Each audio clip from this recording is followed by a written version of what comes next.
My daughter-in-law just destroyed 6 months of my life in 30 seconds. I'm a cancer survivor. Finished my final chemo treatment 3 weeks ago. Spent those 6 months crafting a family ring during treatments. Trembling hands, magnifying glass, pure determination. White gold band with 4 birthstones for future grandchildren I might never meet. Christmas morning, 15 family members watching, I handed Patricia my gift. She examined it like roadkill. Then came the words that changed everything. This infected amateur work belongs in a dumpster, Samuel. Maybe focus on not dying before making jewelry. Dead silence. My son David went pale. My sister Martha gasped, but I stayed ice cold. Set down my coffee, reached for my phone. Because Patricia had no idea. I'd been anonymously funding her medical school for 4 years. $280,000. Time to collect. Let me paint you the full picture of how cruel this really was. March 15th, 2024. That's when Dr. Rebecca Thompson at Swedish Medical Center told me I had stage 3 lymphoma. 68% survival rate, she said. 18 months of treatment ahead. I'm 59 years old. Lost my wife Margaret 3 years ago to the same disease. Suddenly I'm staring down the same path. But here's what kept me going during those brutal chemo sessions. Creating something lasting. A family legacy. That ring wasn't just jewelry. It was my promise that love survives, even when we don't. Every Tuesday and Friday for 6 months, I'd drag myself to treatment. Port in my chest. Poison pumping through my veins. Then I'd come home and work on that ring for hours. Had to modify all my jewelry tools. Hands shake when you're on chemo. Did you know that? Bought a special magnifying lamp for $400. Weighted handle files so I could grip them. Some days I could only work 15 minutes before the tremors got too bad. The birthstones cost me $1,360 total. Ruby, for July. That's when David was born. Emerald for May, Patricia's birthday, though she never appreciated the gesture. Sapphire for September. Diamond for December. Each stone representing a grandchild I prayed I'd live to see. The engraving nearly broke me. Had to etch the inside band with our family motto, Love Endures. Took me 3 weeks just to get those 8 letters right. My jeweler buddy Frank said it was museum-quality work. Christmas Eve, I wrapped that ring in a custom box I'd made from walnut wood. Same wood from the tree Margaret and I planted when David was born. Even made the little satin cushion inside. Christmas morning arrives. Patricia shows up in her new BMW, the one David bought her with his promotion money. She's wearing a $1,500 Tiffany necklace, designer everything. Hair done at that fancy salon downtown. I'm sitting there in my old cardigan with the burn holes from radiation treatments. Medical bracelet still on my wrist, the one that says lymphoma patient, chemotherapy. Family starts opening gifts. Patricia gets David a Rolex, expensive wine for my sister Martha, gift cards for everyone else. Cold, calculated, no thought behind any of it. Then comes my turn to give gifts. I hand Patricia the walnut box. My hands are still shaking a little. They probably always will. I made this for you, I said quietly. For our family's future. She takes the box, like it might contaminate her manicure. Opens it slowly. The ring catches the Christmas tree lights, all 4 stones sparkling like tiny stars. For maybe 3 seconds, I thought I saw something soften in her face. Maybe appreciation. Maybe understanding of what this meant. I was wrong. She held it up between 2 fingers like it was a dead mouse. Really, Samuel? This is what you've been working on? It looks like something from a gas station jewelry counter. My heart sank, but I tried to explain. Patricia, I spent 6 months. She cut me off with a laugh. Not a gentle laugh. A mean one. 6 months? On this? Oh, honey, you could have just gone to K Jewelers and saved yourself the embarrassment. The room temperature dropped 10 degrees. David shifted uncomfortably. Martha's Christmas smile vanished. But Patricia wasn't done. Oh no, she was just getting started. She turned to address the whole room, holding my ring up like evidence in a trial. Everyone, look at this. Samuel made me a craft project. Isn't that sweet? The way she said sweet, like the word tasted rotten in her mouth. My nephew Jake, David's cousin, tried to diffuse things. Actually, Patricia, that looks really well made. The stones are... Jake, please, I know quality when I see it. This amateur work belongs in a church craft fair, not on someone's finger. And that's when she crossed the line that you don't cross with a cancer patient. She looked directly at me, this dying old man who'd poured his heart into her gift and delivered the blow that changed everything. Samuel, maybe you should focus on not dying before you take up new hobbies. This infected-looking amateur work is exactly why Margaret probably died miserable. She had to watch you fail at everything, too. The silence that followed could have shattered glass. My sister Martha went white as paper. David's face turned 3 shades of red. Even Patricia's own mother, visiting from Portland, looked mortified. But me? I felt something I hadn't felt in months of treatment. Clarity. Pure, cold clarity. Patricia had just made the biggest mistake of her entitled little life. Because what she didn't know, what nobody in that room knew, was that I wasn't just some dying old man making amateur jewelry.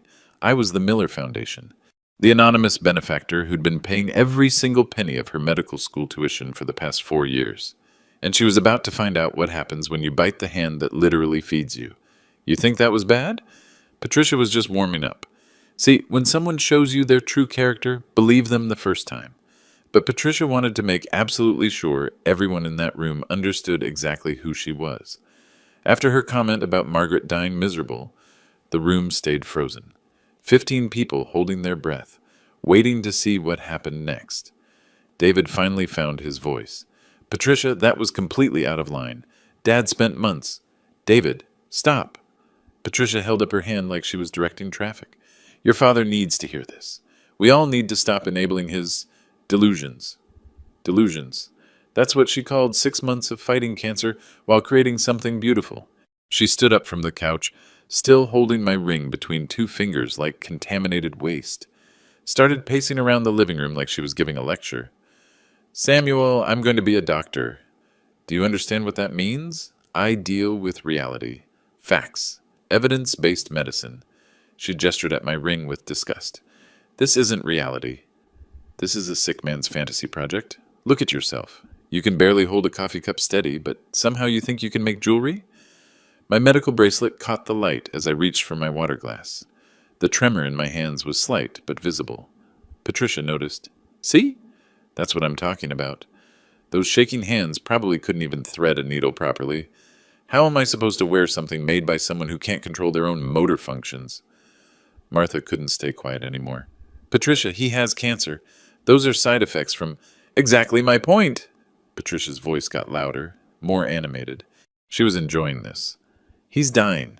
His brain probably isn't even working right anymore. Chemo fog, they call it. And instead of accepting reality and spending his remaining time doing something meaningful, he's playing arts and crafts. She walked over to the mantel where Margaret's picture sat. My wife's gentle smile looking down at this nightmare. You know what's really sad? Margaret was probably relieved when the cancer finally took her. At least she didn't have to watch Samuel embarrass the family anymore with his amateur hour projects. That did it. David shot up from his chair. That's enough. You don't get to talk about my mother like... Your mother was married to a failure, David. Look around this house. Look at your father, 60 years old, and what does he have to show for it? A mortgage he'll never pay off, and jewelry that looks like it came from a gumball machine. She turned back to me, eyes cold as January. Samuel, you're dying. We all know it. The statistics for your type of cancer at your age aren't good. Instead of wasting everyone's time with these pathetic attempts at relevance, why don't you do something useful? Like figure out how to not be a financial burden on David when the medical bills get worse. Financial burden. If she only knew.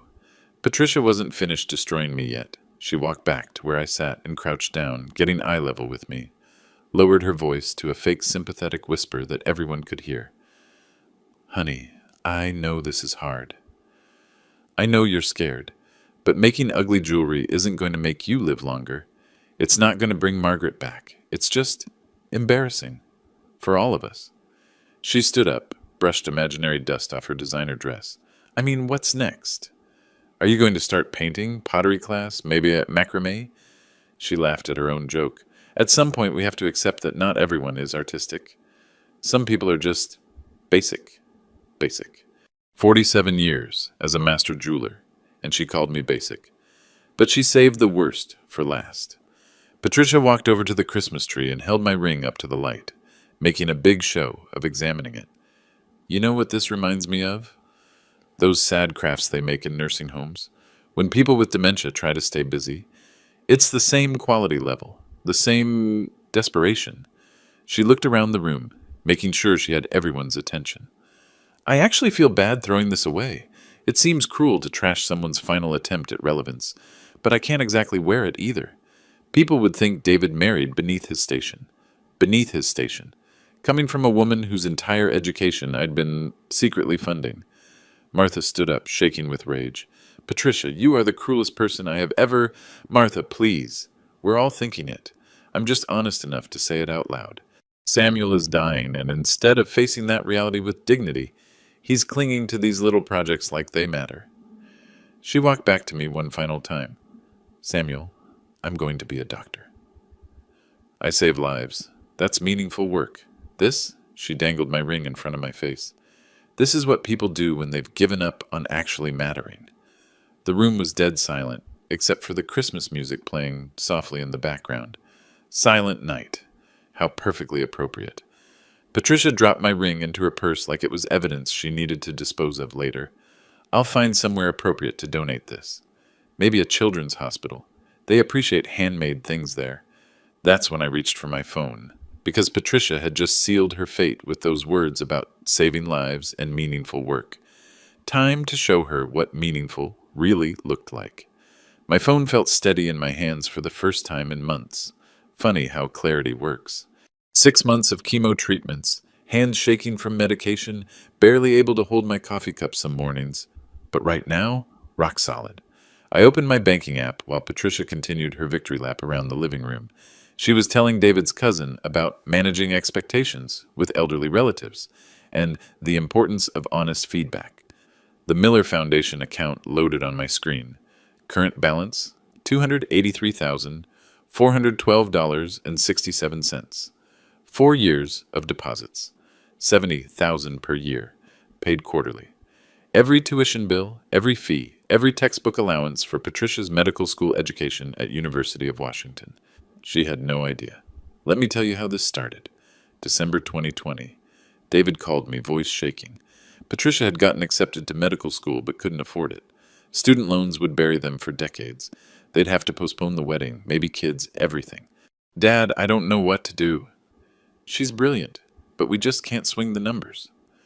That night I sat in Margaret's old chair, the one where she used to grade her students' papers, and made a decision.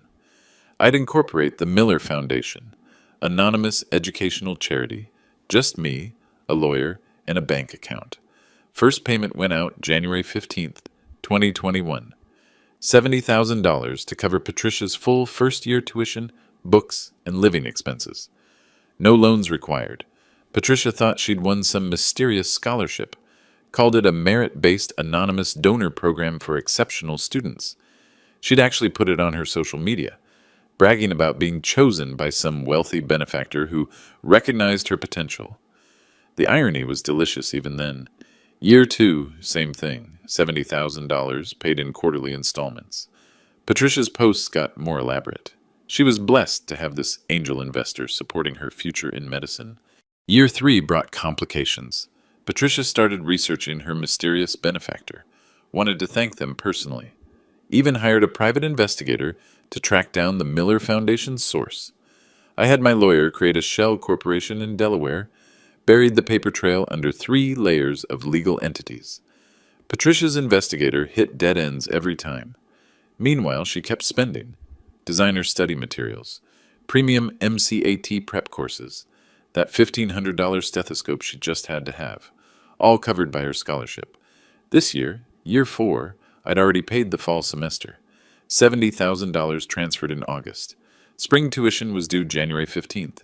Another $35,000 ready to go. Patricia had 8 months left until graduation. 8 months until she'd become Dr. Patricia Wilson and start her residency at Seattle Children's Hospital. 8 months of debt-free medical education, all thanks to the dying old man she'd just destroyed in front of his entire family. I scrolled through the Foundation's payment history, every transaction documented, every receipt saved. 4 years of meticulous record-keeping. David noticed me on my phone. Dad, you okay? You look... I'm fine, son. But I wasn't fine. I was done. Done being disrespected. Done being invisible. Done funding the education of someone who thought my life's work was infected amateur garbage. Patricia had called my ring worthless, said I should focus on dying instead of creating, mocked Margaret's memory, called me a financial burden. Time to show her what a real financial burden looked like. I pulled up my contacts, found Dr. Elizabeth Hayes, Director of Financial Aid at University of Washington School of Medicine. We'd spoken several times over the years about the Miller Foundation's generous ongoing support for exceptional students. My finger hovered over her number. Once I made this call, there was no going back. Patricia would graduate $280,000 in debt. Her residency salary wouldn't even cover the interest payments. She'd be financially underwater for decades. But then I remembered her words. This infected-looking amateur work is exactly why Margaret probably died miserable. My wife, my beautiful, brilliant wife who'd supported every dream I'd ever had, who'd held my hand through every cancer treatment until her own illness took her. Patricia had crossed a line you don't come back from. I scrolled to another contact. James Morrison, Director of the American Cancer Society's Research Division. We'd met at several fundraising events over the years. 2 phone calls. That's all it would take. 1 to cancel Patricia's funding, 1 to redirect every penny to cancer research. Patricia was still talking to the room about realistic expectations and dignity in decline when I stood up from my chair. "Excuse me, everyone. I need to make a quick phone call." My voice was calm, steady, almost cheerful, because Patricia was about to learn the most expensive lesson of her life. David followed me into the kitchen while Patricia continued holding court in the living room. "Dad, I'm so sorry." I don't know what's gotten into her lately. The stress from finals, maybe. "Son." I put my hand on his shoulder. "How much do you know about Patricia's financial situation at school?" David looked confused. "What do you mean?" "She got that amazing scholarship. The Miller Foundation thing. Covers everything. Tuition, books, living expenses. She's been incredibly lucky. Lucky. Right. David, sit down for a minute." We sat at Margaret's old kitchen table, the one where she used to help David with homework 20 years ago, where we'd planned our retirement dreams before cancer changed everything. "I need to tell you something about that scholarship." My sister Martha appeared in the doorway, face still red from Patricia's performance. "Samuel, I've known you for 59 years, and I've never seen you this calm when you're angry. What are you planning?" "Smart woman, my sister. Retired high school principal. She could read people like open books." "Martha, remember when you helped me set up that charity 4 years ago? The paperwork for the Miller Foundation?" Her eyes went wide. "Oh my God! Samuel, you didn't—" David looked between us. "Didn't what?" "What foundation?" I pulled up my banking app again, showed David the account balance. $283,000. "Son, there is no mysterious benefactor. There is no merit scholarship. For 4 years, I've been paying Patricia's entire medical school education, every penny." David stared at the screen like it was written in a foreign language. That's impossible. She researched it, hired an investigator. The Miller Foundation is a real organization with a Delaware shell corporation and a lawyer who bills me $500 every time someone asks questions. "Yes." Martha sat down hard in the third chair. "Samuel, are you telling me that horrible woman in there just spent 10 minutes destroying the man who's been paying her way through medical school?" "That's exactly what I'm telling you." The kitchen went quiet, except for the coffee maker gurgling and Patricia's voice drifting in from the living room. She was showing someone pictures on her phone, probably her latest social media posts about her blessed education. David's face cycled through confusion, realization, and finally rage. 4 years, Dad? 4 years of how much money? $280,000 so far. Spring tuition is due next month. Another $35,000. Jesus Christ. David ran his hands through his hair. "Dad, why didn't you tell me? I could have helped. We could have, because I wanted to do it. For you, for your future family. I thought Patricia would be part of our family for life. I wanted to give her the education she deserved." Martha leaned forward. "And now?" I looked toward the living room where Patricia was still talking. Still convinced she was the smartest person in the room. Still wearing that designer dress, bought with money, saved from her scholarship. Now I think Patricia needs to learn about earning things instead of just receiving them. David was quiet for a long moment. Then, Dad, she just said Mom died miserable. She called your work infected garbage in front of the whole family. I heard. And you've been paying for her to become a doctor. Someone who's supposed to help people. Ironic, isn't it? Martha stood up and walked to the kitchen window. Could see Patricia through the doorway, gesturing dramatically with her wine glass. Samuel, what are you going to do? I showed them my contacts list. Dr. Hayes at the university, James Morrison at the Cancer Society. I'm going to make 2 phone calls, one to cancel her funding, one to donate every penny to cancer research. David was quiet for another moment. Then he nodded slowly. Do it. Martha smiled for the first time all morning. Your father would be proud of you, Samuel. Sometimes people need to face consequences. Patricia's laughter echoed from the living room. She was telling someone about her residency plans, her bright future, all the lives she was going to save. Time to give her a reality check. We were walking back to the living room when Patricia decided she wasn't done with me yet. She'd moved to the mantel, right next to Margaret's picture, holding court with my nephew Jake and his wife Sarah. Wine glass in one hand, my ring still dangling from her other hand like a dead fish. The thing about elderly people, she was saying, loud enough for me to hear, is that they lose perspective. They think their little hobbies matter because they're desperately clinging to relevance. Jake looked uncomfortable. Patricia, maybe we should... No, this is important. As his future daughter-in-law who's going to be a doctor, I have a responsibility to help Samuel face reality. Future daughter-in-law. That was rich. She turned to face me as I entered the room. Samuel. Perfect timing. I was just explaining to everyone why your little craft project phase isn't healthy.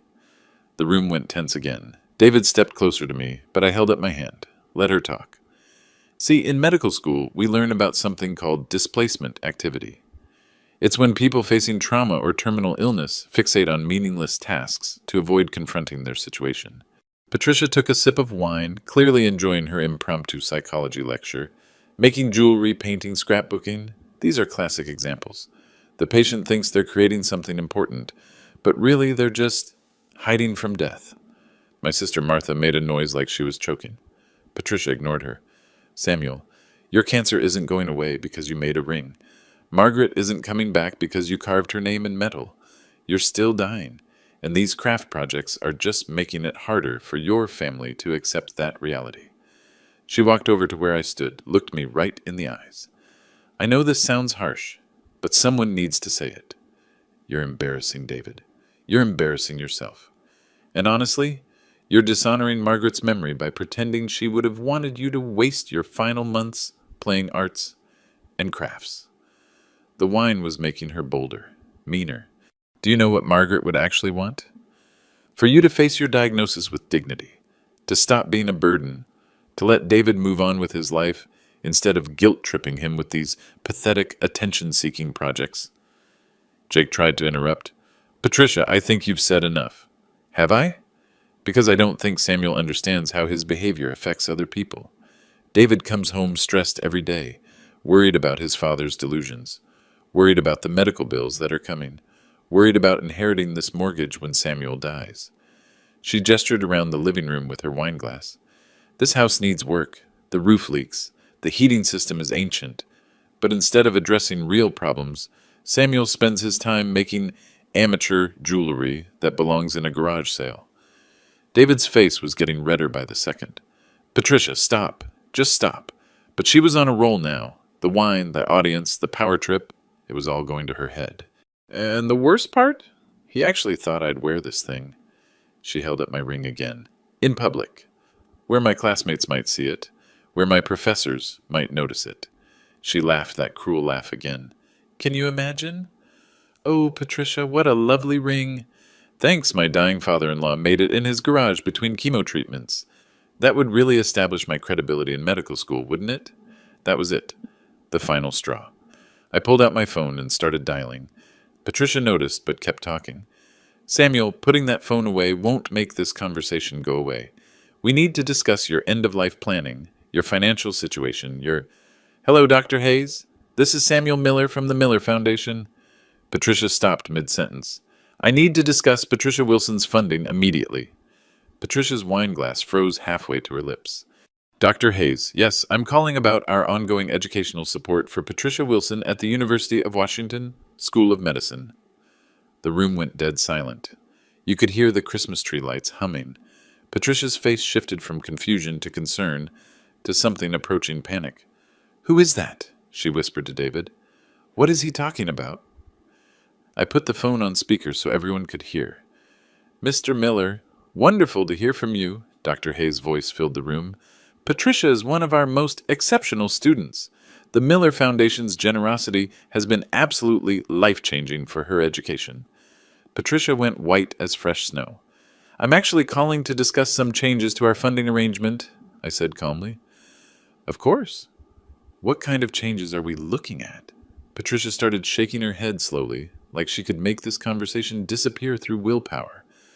"Wait," she whispered. Wait. Miller Foundation? Miller? Your name is Miller. That can't be." I looked directly at her. "Hello, Patricia. I'm your anonymous benefactor." The wine glass slipped from her fingers, shattered on Margaret's hardwood floor, red wine splashing across her designer shoes. "That's impossible. I researched the Miller Foundation. It's a Delaware corporation. There's a board of directors. There's me. Just me. And a very expensive lawyer who's been covering our tracks for 4 years." I held up my phone so she could see the banking app. The Miller Foundation account. $283,412.67. Every tuition payment, Patricia. Every book allowance. Every living expense stipend. All from the dying old man whose work you just called infected garbage. Dr. Hayes' voice came through the speaker. "Mr. Miller, is everything all right? You sound... Dr. Hayes, I need you to pull up Patricia Wilson's complete financial record. Can you tell me the total amount the Miller Foundation has contributed to her education?" Silence on the other end. Computer keys clicking. "Let me see here. Year 1, 70,000. Year 2, 70,000.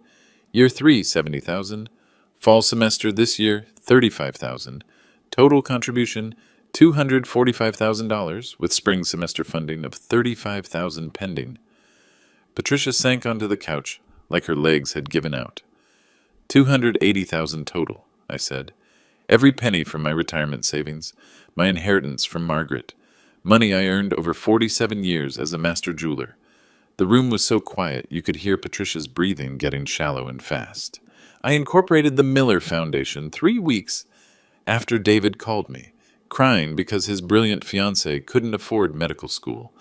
I thought I was investing in our family's future. Patricia's voice came out as barely a whisper. "Samuel, I had no idea." "Of course you didn't. Because you never asked, never wondered, never thought to question your good fortune. You just assumed you deserved it." Martha was staring at Patricia like she was watching a car accident in slow motion. David found his voice. "Dad, you spent your retirement money on her education?" "All of it. Margaret and I saved for 30 years so we could travel when we retired. See Europe. Take that Alaskan cruise she always wanted. Instead, I gave it to the woman who just told me my dying wife would be ashamed of my work." Patricia tried to stand up but swayed, had to grab the couch arm for support. "Samuel, please, I'm so sorry. I didn't know. If I had known—" "What? You would have been nicer to me? You would have pretended to respect the man paying your bills?"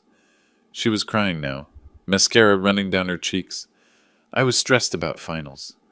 The wine made me say things I didn't mean. Please, you have to understand." "Oh, I understand perfectly. You showed me exactly who you are, Patricia. When you thought I was just some powerless old man, you felt free to destroy me in front of my family." I looked at the phone screen. Dr. Hayes was still on the line, probably listening to this whole disaster.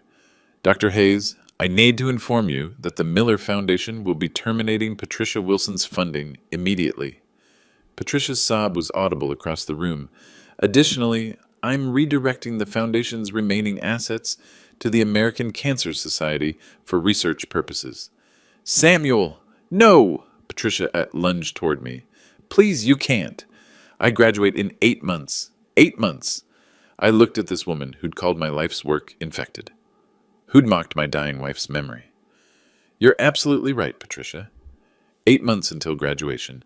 $280,000 in student loan debt waiting for you." Patricia was on her knees now, literally begging. "Samuel, please, I'm sorry. I'm so sorry." "I was wrong. I was terrible, but please don't do this. I kept the phone on speaker and dialed my second number, James Morrison at the American Cancer Society. James, it's Samuel Miller. I have a donation I'd like to make today. Patricia crawled closer, reaching for my phone. Please, I'll do anything. I'll apologize publicly. I'll wear the ring every day. Hello, Samuel. James's voice filled the room. Always a pleasure. What kind of donation are we discussing? $283,412.67. I'd like it designated for lymphoma research, specifically. Patricia's wail could probably be heard 3 houses down. That's incredibly generous, Samuel. Are you sure about the amount? Completely sure. It's money that was going towards someone's medical education, but I've decided cancer research is a better investment. I opened my banking app while everyone watched. The Miller Foundation account glowed on my screen. Patricia, you wanted to know what meaningful work looks like? This is it. Every dollar I spent on your education is going to help save lives. Real lives. Not the fantasy lives you talk about saving while you mock dying patients. My finger hovered over the transfer button. Patricia was hyperventilating. My loans, the interest rates, I'll never be able to pay them back on a resident's salary. You're destroying my entire future. I'm returning your future to you, the one you would have had if you'd never met my family. Congratulations on your independence. I pressed transfer. The screen showed transfer successful.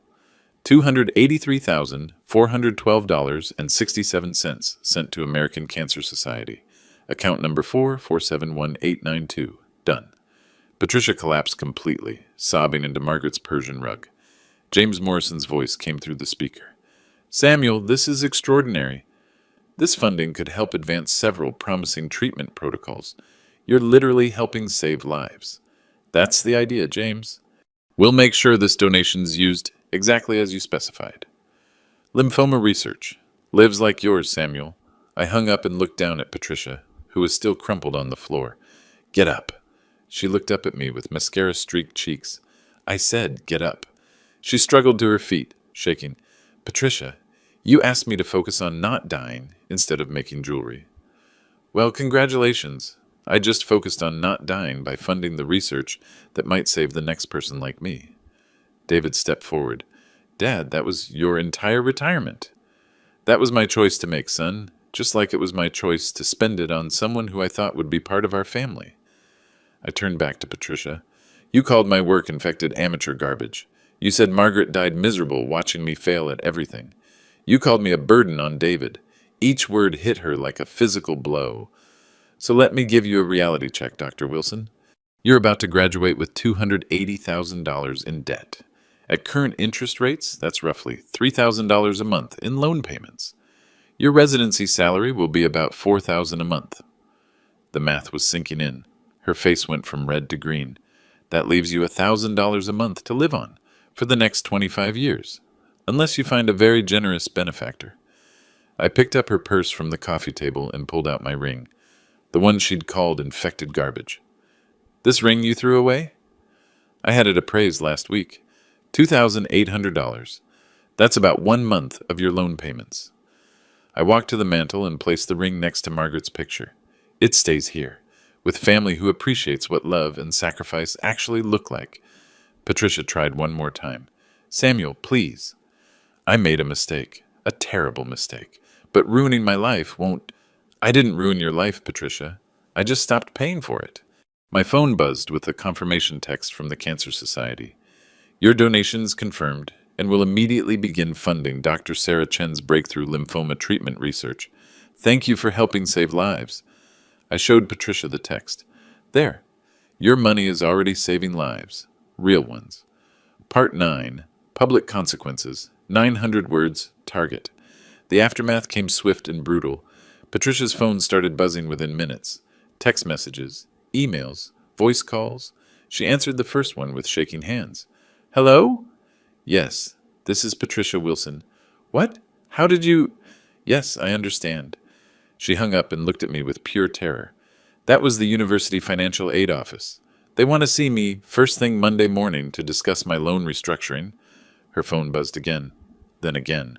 Patricia, David said quietly, maybe you should go home and... Home? She laughed bitterly. To the apartment I can afford because I thought I had a full scholarship? David, I have $800 in my checking account. 800. That's supposed to last me until my residency starts. The phone kept buzzing. She answered another call. Dr. Peterson? From Student Services? Yes, I received the email. Monday at 9 a.m., I understand. When she hung up, her hands were visibly trembling. They're reviewing my financial aid status. Something about significant changes in donor funding requiring immediate reassessment of student financial obligations. Martha was watching this unfold with the fascination of someone witnessing natural selection in real time. Patricia, how exactly did you think this was going to work? You destroy the man who's been paying your bills, and then what? He just keeps writing checks? Another call. This time, Patricia just stared at the screen. It's my study group. Someone posted about this on social media. She showed us her phone. A Facebook post from Jake's wife, Sarah. When you find out your daughter-in-law has been verbally abusing the man who's been anonymously paying for her medical school. Some people have no shame. 43 comments already, growing by the minute. Sarah posted this 20 minutes ago, Patricia whispered. How many people do you think have seen it? Her phone rang again. This time she recognized the number. It's my mother. She answered with a defeated voice. Hi, Mom. Yes, I saw Sarah's post. No, it's not exaggerated. Yes, he really was paying my tuition. No, I had no idea. The conversation continued for 5 minutes. We could hear her mother's voice getting louder through the speaker. Words like ungrateful and disgusting and how could you? When Patricia hung up, she looked broken. My mother wants me to drive home to Portland tonight. She's never been so ashamed of me in her life. David finally spoke. Patricia, I think you should pack a bag. What? I think you should go stay with your mother for a while. Figure out your next steps. Patricia stared at him. David, you're my husband. We're supposed to work through problems together. Work through problems? Yes. But what you did today wasn't a problem. It was character assassination of my father. On Christmas. In front of our entire family. Her phone buzzed with more social media notifications. It's getting shared, she said numbly. Sarah's post is getting shared. She scrolled through the comments. Read a few out loud. This is why entitled people never appreciate what they have. Hope she enjoys paying back that $250,000 in student loans. Old man's revenge level, nuclear. One comment made her face go white. Patricia Wilson, University of Washington medical student. Screenshot for posterity. They're using my full name, my school. This is going to follow me forever. Another call. This time she just let it ring. That's Dr. Matthews from my residency program, the pediatrics director at Seattle Children's Hospital. The phone stopped ringing, then immediately started again. He's calling back. She looked at David with desperate eyes. What if this affects my residency? What if they rescind my position? David's voice was cold. Then maybe you should have thought about that before you decided to humiliate a cancer patient in front of his family. Martha leaned forward. Patricia, let me explain something to you about consequences. You spent 10 minutes showing everyone in this room exactly who you are when you think nobody important is watching. Now, everyone important is watching. Patricia's phone rang again, a number she didn't recognize. Hello? Who is this? A reporter? From the Seattle Times? How did you get my number? She hung up immediately, but the phone started ringing again. Someone gave my story to the news. David was already moving toward the bedroom. I'll get you a suitcase. David, wait. No. Patricia, you called my mother's memory worthless. You mocked my father's cancer. You destroyed a man who spent his life savings on your education. In my house. On Christmas. He stopped at the hallway entrance. I need time to think about whether I want to be married to someone capable of that level of cruelty. Patricia looked around the room. 15 family members who'd witnessed her meltdown, all of them staring at her with varying degrees of disgust and disbelief. Her phone buzzed with a text message. She read it and went pale. It's from my classmate, Michelle. The story is on Reddit now. Something called Pro-Revenge. 12,000 upvotes already. She looked at me with the expression of someone watching their life collapse in real time. Samuel, I'm begging you. Is there any way to undo this? Any way to fix what I've done? I thought about Margaret, about the 6 months of chemotherapy, about the ring I'd crafted with love, while my hands shook from medication. Patricia, some things can't be fixed. Some words can't be taken back. Some damage is permanent. I walked to the window and looked out at the December snow. You wanted me to face reality? Here's yours. You're about to learn what life costs without someone else paying for it. 3 months later, the final results were in. I'm sitting in Dr. Thompson's office at Swedish Medical Center, looking at test results I never thought I'd see. The words complete remission are highlighted in yellow on the lab report. Samuel, your lymphoma is completely undetectable. The treatment worked better than we hoped. Turns out focusing on not dying was excellent advice. Just not the way Patricia intended it. My phone buzzes with a text from James Morrison at the American Cancer Society. Your donation helped fund Dr. Chen's breakthrough protocol. The treatment that saved your life is now saving others. 14 patients in remission so far. 14 lives. That's what Patricia's education money became. 14 people who get to see their families again. Meanwhile, Patricia's life took a different trajectory. She dropped out of medical school in February. The financial pressure was too much. Even with the maximum student loans, she couldn't cover living expenses on top of her reinstated tuition debt. Last I heard, she was working at a medical supply company in Portland, still living with her mother. The divorce papers came through last month. David moved back home with me temporarily. He's been different since Christmas, quieter, more thoughtful. We've been working on the house together, fixing that roof Patricia mentioned, upgrading the heating system. Dad, he said last week while we were replacing gutters, I owe you an apology. For what? For not seeing who she really was, for letting her treat you that way for so long. I handed him another screw. Son, sometimes people show you their true character when they think it doesn't matter. Patricia thought I was powerless, so she felt safe being cruel. But you weren't powerless. No, I wasn't. The ring sits on the mantel now, next to Margaret's picture. Sometimes I catch David looking at it, turning it over in his hands. You know what's funny? He said yesterday. Patricia was right about one thing. This is museum-quality work. I had it appraised again. $4,200.